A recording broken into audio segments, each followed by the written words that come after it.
రాముడు వెళ్ళిపోయాడు, కృష్ణుడు నిష్క్రమించాడు. కాని ఒక వ్యక్తి మాత్రం 1000 ఏళ్లుగా మన మధ్యే తిరుగుతున్నాడని మీకు తెలుసా? చావు తన చిరునామ మర్చిపోయిన ఆ 6వ అవతారం వెనుక ఉన్న అసలు మిస్టరీ ఏంటి? ఒక్కసారి కాదు, ఏకంగా 21 సార్లు ఈ భూమిని రక్తంతో తడిపిన ఆ గొడ్డలి కథ మీకు తెలుసా? ఒక బ్రాహ్మణుడు శాంతాన్ని వదలి మహాప్రళయంగా ఎందుకు మారాల్సి వచ్చింది? మహేంద్రగిరి పర్వతాల మీద ఒక గొడ్డలి ఇప్పటికీ పదును పెట్టబడుతోంది. ఎవరికోసం? కలియుగ అంతంలో రాబోయే కల్కికి యుద్ధ విద్యలు నేర్పే ఆ సీక్రెట్ మాస్టర్ గురించి మీకు తెలుసా? అసలు వినాశనం ఎక్కడ మొదలైంది? అధికారం చేతిలో ఉంటే అసాధ్యమైనది ఏదీ లేదని నమ్మిన ఒక రాజు తపస్సు తప్ప మరో లోకం తెలియని ఒక మహర్షిని అవమానించాడు. రాజు అంటే రక్షకుడు కావాలి, కాని ఇక్కడ రాజు భక్షకుడయ్యాడు. ఒక సామాన్య బ్రాహ్మణుడు గొడ్డలి పట్టాడంటే అది కేవలం కోపం కాదు, అది ధర్మం చేసిన హెచ్చరిక. ఇక్కడే ఒక యోధుడు జన్మించాడు, ఆయనే పరశురామ. అందరూ అడుగుతుంటారు, ఒక్కసారి యుద్ధం చేస్తే సరిపోదా? 21 సార్లు ఎందుకు? ఎందుకంటే అహంకారమనేది ఒక తరం నుంచి మరో తరానికి అంటు వ్యాధిలా పాకుతుంది. రాజవంశాల్లో వేళ్ళూనుకుపోయిన ఆ అన్యాయపు బీజాలను ఏరి వేసే వరకు ఆయన విశ్రమించలేదు. ప్రతిసారి ఆయన గొడ్డలి గాలిలో లేచినప్పుడు ఒక కొత్త ధర్మయుగానికి పునాది పడింది. అది హత్య కాదు, అది ఒక మహాయజ్ఞం, లోకాన్ని ప్రక్షాళన చేసే ఒక పవిత్ర కార్యం.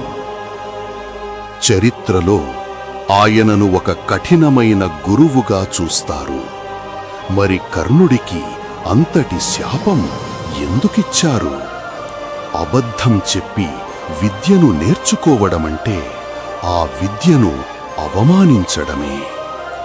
పరశురాముడు కేవలం శాపం ఇవ్వలేదు, లోకానికి ఒక సత్యాన్ని చాటారు. విలువల లేని విద్య ఆపద కాలంలో పనికిరాదు. కర్ణుడి మీద ఉన్న ప్రేమే అతని తప్పును శిక్షించేలా చేసింది. ఆయన ఇప్పటికీ బతికే ఉన్నారనే నమ్మకం వెనక ఉన్న కారణం, విష్ణువు అవతారాలన్నీ తమ కార్యాన్ని ముగించి వైకుంఠానికి వెళ్ళిపోయాయి. మరి పరశురాముడు ఎందుకు వెళ్ళలేదు? ఎందుకంటే ధర్మం ఎప్పుడూ ఒక రక్షణ కవచం లాంటిది. కలియుగపు అంధకారం పెరిగిపోయి మనుషులు మానవత్వాన్ని మర్చిపోయినప్పుడు దిశానిర్దేశం చేసే ఒక గురువు కావాలి. అందుకే ఆయన చావని చిరంజీవిగా మహేంద్రగిరి శిఖరాల మీద వేచి చూస్తున్నారు. ఆయన ఇంకా ఉండటమంటే న్యాయం ఇంకా బతికే ఉందని అర్థం. ఒక బ్రాహ్మణుడి గర్భాన ఒక క్షత్రియ వీర్యం ఉద్భవిస్తే భృగు వంశపు శాంతం, గాధి వంశపు ఆవేశం, ఈ రెండిటి కలయకే ఈ మహాయోధుడు.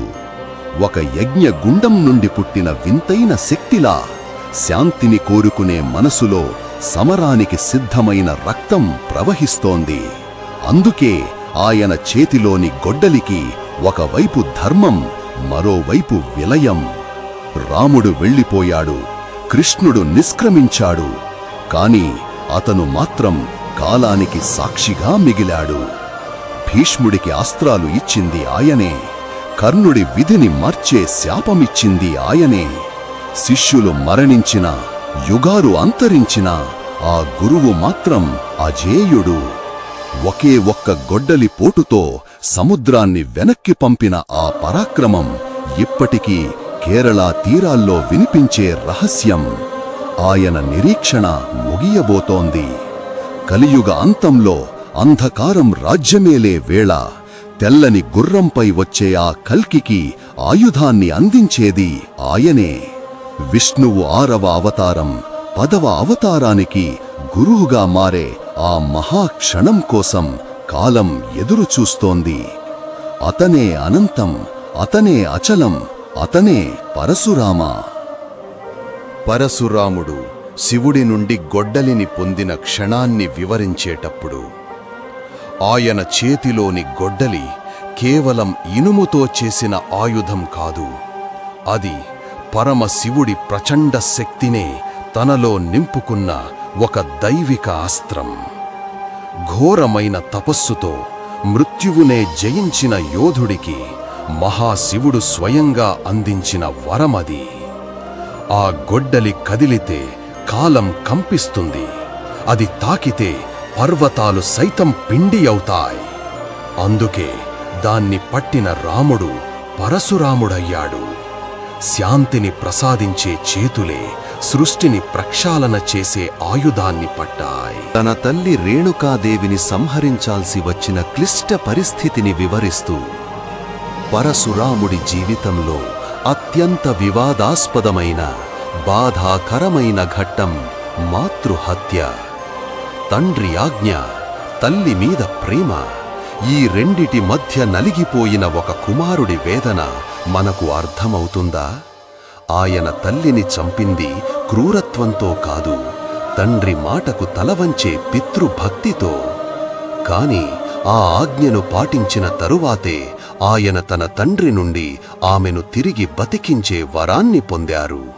అది ఒక పరీక్ష, భావోద్వేగాల కంటే కర్తవ్యమే మిన్నా అని చాటిన ఒక కఠినమైన పరీక్ష. సీతా స్వయంవరం తరువాత పరశురాముడు శ్రీరాముడిని ఎదిరించిన సందర్భం. త్రేతాయుగంలో ఒకే సమయంలో 2 రాముళ్ళు ఎదురుపడ్డారు. ఒకరు క్షత్రియ గర్వాన్ని అంచిన పరశురాముడు, మరొకరు క్షత్రియ ధర్మాన్ని నిలబెట్టిన శ్రీరాముడు.